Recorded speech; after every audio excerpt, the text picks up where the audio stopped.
Hey first graders, I hope you're having a wonderful Wednesday today and you're ready for some math. So we're going to get started with our number talk. Okay, so I have 3 different math facts written on my board here. And if you remember from Monday, we talked about the math fact strategy of the month of February. It is between facts. So let me show you on the first one just to remind you how between facts work, and then you can try the other 2 on your own. So with 8 plus 10, to use the between fact math strategy, remember the 2 add-ins can only have one number that would come in between them. So if we're just thinking about 8 and 10, what number comes in between 8 and 10? 9 comes in between 8 and 10, right? So all you have to do is double 9. 9 plus 9 equals 18. So 8 plus 10 is 18. Now I know that you may be able to use a different strategy to get the answer there, but it's important that you know that you can also use the between fact strategy. So I want you to look at the other 2 remaining facts that we have here and see if you can solve those 2 math facts, and then we'll see if you got your answer correct. So press pause and use the between fact math strategy. Okay, 3 plus 1. That may be really easy and you may already know 3 plus 1, but let me show you how you can use the between fact math fact strategy. So between 3 and 1, if you're thinking about on a number line, what comes in between the numbers 3 and 1 or 1 and 3? 2, right? So all you have to do is double 2. What is 2 plus 2? 2 plus 2 equals 4. So 3 plus 1 also equals 4. Now let's look at 7 plus 9. What number comes in between 7 and 9? 8 comes in between 7 and 9, so we just have to double 8. 8 plus 8 equals 16. So 7 plus 9 also equals 16. How did you do using the between facts math fact strategy? We'll keep learning this strategy throughout the month of February. Let's look at our word problem of the day now. And I am going to draw out the apps check mat here for us. Okay, here's the problem I started to give you yesterday, but then I stopped because I want us to work it together. Let's read it and listen carefully. Wilson got some red toy cars and 10 blue toy cars for his birthday. In all, he got 15 toy cars. How many red toy cars did Wilson get? Okay, let's read back through that one more time, and I want you to listen very carefully for the question that we're being asked. Wilson got some red toy cars and 10 blue toy cars for his birthday. In all, he has 15 toy cars. How many red toy cars did Wilson get? What question are we being asked to solve? How many red toy cars did Wilson get? See, it ends with a question mark. Okay. Now let's go back through and listen for important information about toy cars that's going to help us to solve this problem.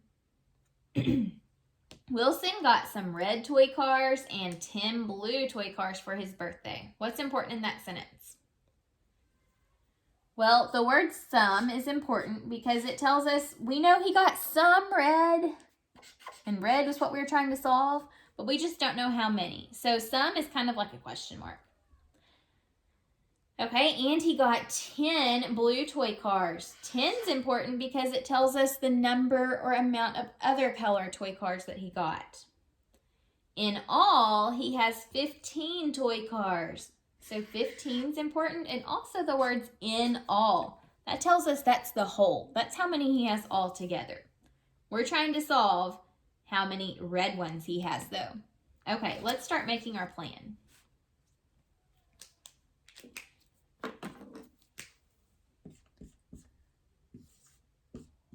All right, so we know that altogether, remember, in all, he has 15 toy cars. That's the whole.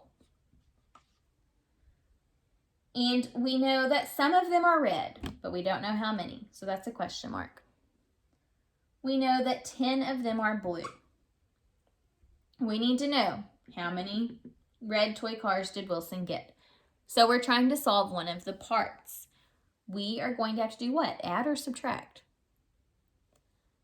So anytime that you have a whole and you need to solve and find one of the parts, you're going to have to subtract. So we're going to do 15 minus something to get the answer of 10. Now, oh, I'm sorry. I didn't write that correctly. I was thinking one thing in my mind and writing something different. We're going to have to do 15 minus 10 to get how many red toy cars there are. What I was thinking, though, was if you were just reading this problem, you may read it and come up with this number sentence here. Wilson got some red toy cars, so that's like a blank, and 10 blue toy cars. So he got red and blue.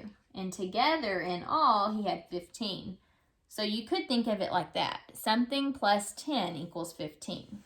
But using the part-whole mat, it shows us that we can just do 15, take away 10, and see how many there are that are just red. Let me show you why. Okay, so to solve, if I know there are 15 total cars, let me draw out 15. I'm going to pretend these are cars. 1, 2, 3, 4, 5, 6, 7, 8, 9, 10, 11, 12, 13, 14, 15. Let's count those and make sure I drew those correctly. Those are some crazy cars. 1, 2, 3, 4, 5, 6, 7, 8, 9, 10, 11, 12, 13, 14, 15. Okay, so these are the 15 cars. Now, if I go back and I know, okay, some of them are red, but I know for sure 10 are blue. And I go back and put a B for blue in some of them, in 10 of them. 1, 2, 3, 4, 5, 6, 7, 8, 9, 10. And so all of these that are blue, I know are not the reds. So I basically am just taking those away. How many are left that must be red? 1, 2, 3, 4, 5. So 15 minus 10 equals 5. See, I basically just took 10 away. By labeling them blue, I took them away, and I knew the ones that weren't labeled had to be red. Now I'm going to check that one other way to make sure that 5 is my answer before I move on. I'm going to use a number line this time. So if I start out at 15 and I take away 10, that's just one big 10 jump. We need to see how many are left. So if I count backwards by 10 from 15, where will I end up at? I have 15, count backwards by 10. Anytime we count backwards by 10s on your hundreds chart, you just have to move up 1. So 10, take away 15 is 5. See, I got the answer of 5 both times. So 15 minus 10 equals 5. Okay, let's look at a few word problems for today, and I'll let you try to solve them on your own.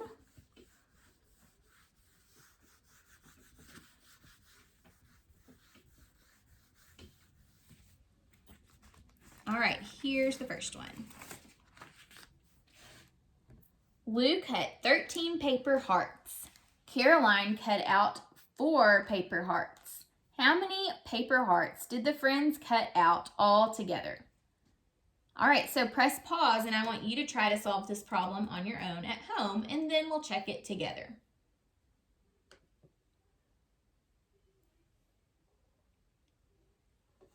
Okay, let's see how you did. So you should have thought out at home how, okay, Lou had 13, Caroline had 4. We want to know how many all together. All together means join and add. So you should have added for this problem. 13 plus 4. Okay, to solve this time, I think I am going to draw a base 10 block model. So 13, here's my 10 and 3 ones. And then for 4, I need 4 ones. And then add them together. 10, 11, 12, 13, 14, 15, 16, 17. So you should have gotten 17 as your answer to 13 plus 4. All right, let's try one more together. Here it is. Sam saw 15 birds flying in the sky. 5 of the birds landed in a tree. How many birds are still in the sky? All right, so press pause and solve. All right, so at home, hopefully you were thinking, Sam saw these 15 birds, then 5 landed. How many are still in the sky? After thinking through that, you should have realized that you are subtracting in this problem. So we should have come up with the number sentence, 15 minus 5. Okay, and to solve this problem this time, I think I'm going to use the base 10 block model again. So let me draw 15. There's 10, 11, 12, 13, 14, 15. And then we need to take away 5. 1, 2, 3, 4, 5. How many do we have left? 10. So 15 minus 5 equals 10. How'd you do on that one? All right, one more thing that we're going to try for today is making your own word problem, or a big word for making is the word generate. You are going to generate a word problem given this number sentence.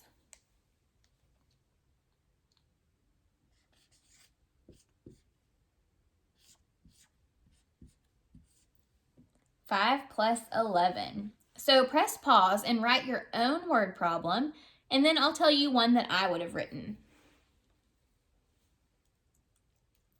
Okay, so you should have come up with a number sentence, and the main thing that's important in your, in your word problem, the main thing that would be important in your word problem is to make sure that you were adding, and also to make sure you included a question for your reader, whoever's solving your problem, to answer. Here's what I came up with. There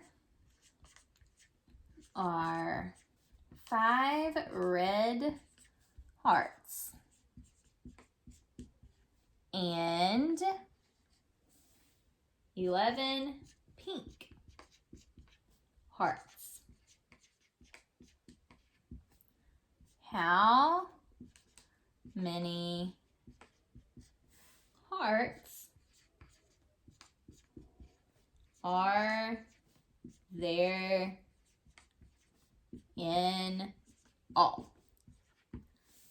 Okay, so make sure whatever you came up with, make sure your word problem has adding going on. Mine is adding because I asked in all, how many are there? Make sure you didn't just cut it off by saying there are 5 red hearts and 11 pink hearts. You've got to have your question in there too. That way we know if we're supposed to add or subtract when we read your problem. All right, tomorrow we'll work on generating a few more word problems together. I will see you then. Bye.